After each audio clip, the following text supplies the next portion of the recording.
C'est fini pour Antigone. Maintenant, le tour de Créon approche. Il va falloir qu'ils y passent tous. La reine! Où est la reine? Que lui veux-tu? Qu'as-tu à lui apprendre? Une terrible nouvelle. On venait de jeter Antigone dans son trou. On n'avait pas encore fini de rouler les derniers blocs de pierre lorsque Créon et tous ceux qui l'entourent entendent des plaintes qui sortent soudain du tombeau.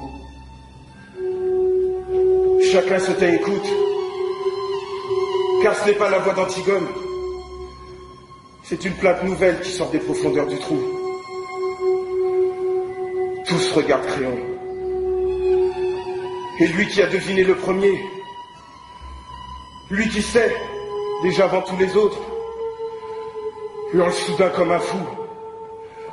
Enlevez les pierres! Enlevez les pierres! Les esclaves se jettent sur les blocs entassés, et parmi eux, le roi suant, dont les mains saignent.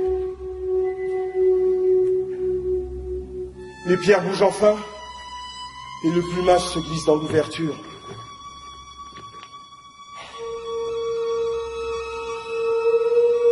Antigone est au fond de la tombe, pendue au fil de sa ceinture. Des fils bleus, des fils verts, des fils rouges, qui lui font comme un collier d'enfant. Et Aimon à genoux, qui la tient dans ses bras, et gémit, le visage enfoui dans sa robe. On bouge un bloc encore et Créon peut enfin descendre. On voit ses cheveux gris dans l'ombre au fond du trou. Il essaie de relever Aimon. Il le supplie. Aimon ne l'entend pas. Puis soudain elle se dresse, les yeux noirs. Et il n'a jamais tant ressemblé au petit garçon d'autrefois. Il regarde son père, sans rien dire. Une minute.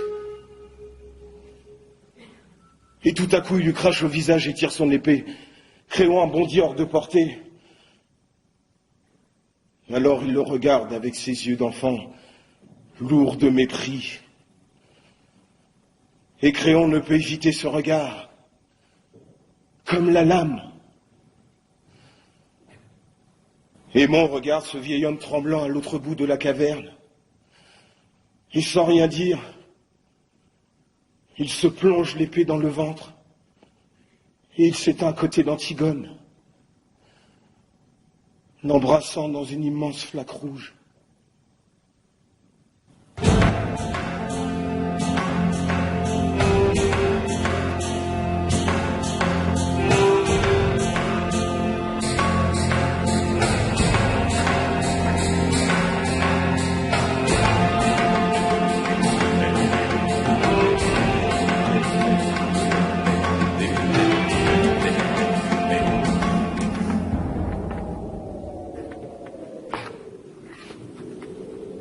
Je les ai fait coucher l'un près de l'autre.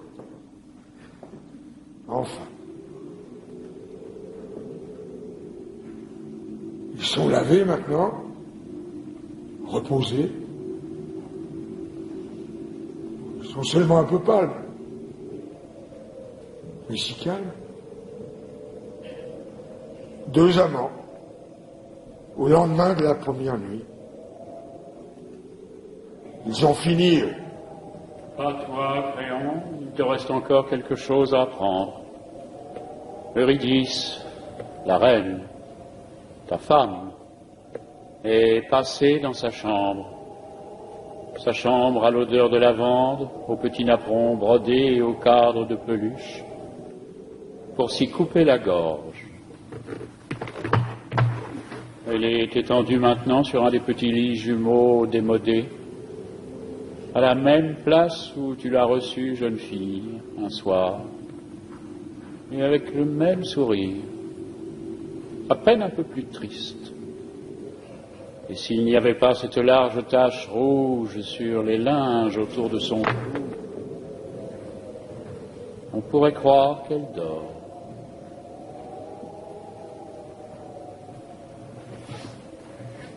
Elle aussi.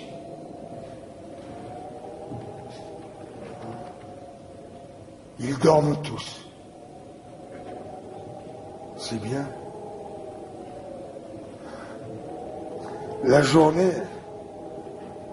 a été rude. Ça doit être bon de dormir. Oui, mais tu es tout seul maintenant, Créon. Oui, tout seul.